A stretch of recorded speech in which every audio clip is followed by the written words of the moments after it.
He went to Gaza, and he's coming to relay all the information to us, ladies and gentlemen. I'm Tal the Traveling Cat, your favorite Zionist prince that you love so much. Let's take a look at this clip. Completely absent from this conversation is the imagery from 7th of October, of course, which is, by some measure, far worse than anything that's happened in Gaza. I have seen footage far and above the video they show people. I've seen evidence way beyond that, and it's so horrific I can barely talk about it without the hair on my arm standing up. You know, what Hamas did to Israelis. Worse than I saw the 47-minute video. It's the most horrible thing I've seen in my life. So if you see the sexual assault evidence on top of that, it's shocking. And it's not a level of detail I think your listeners particularly want to hear, but it is enough to make me lose my voice over it, as you can tell, probably.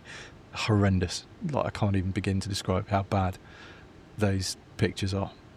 The Times of London just reported that indeed there's new evidence and testimonies describing the sexual assault carried out by Hamas on October 7th. This has been weirdly a sticking point with the anti-Israel crew. Even the ones who might have accepted the footage they have seen will not accept that there was any sexual.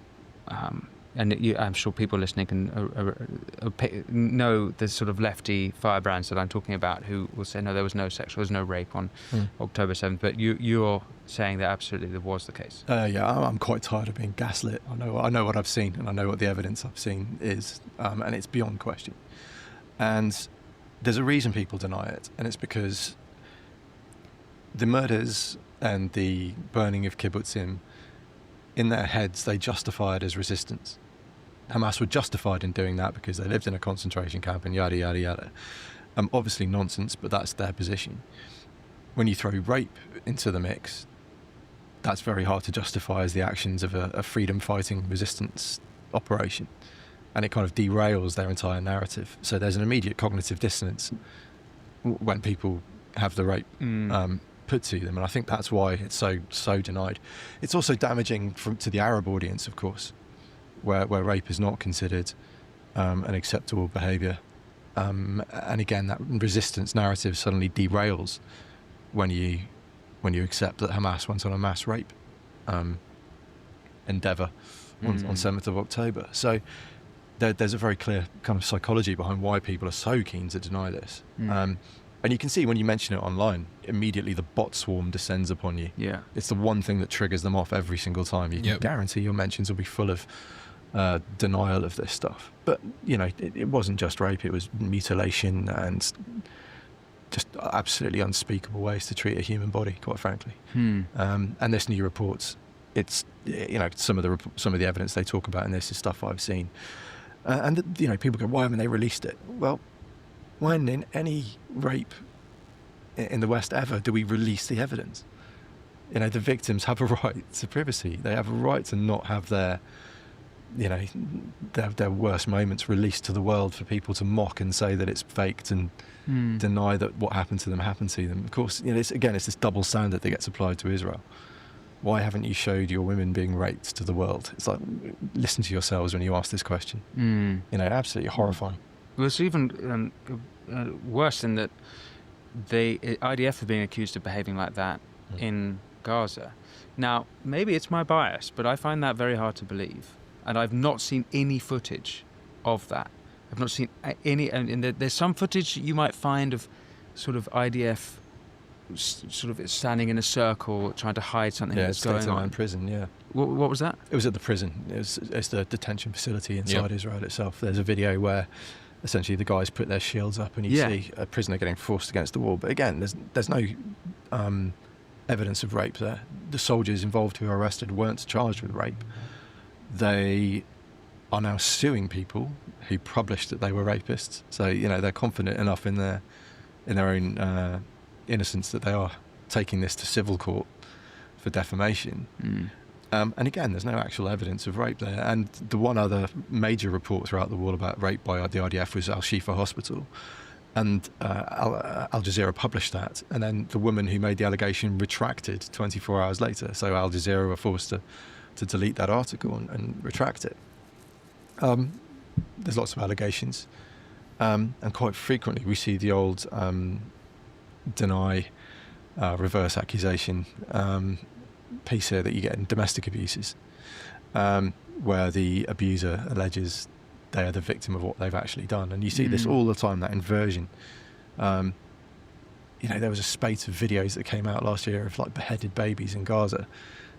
Bombs don't behead people and leave the rest of the body untouched. That's not how high explosive munitions work.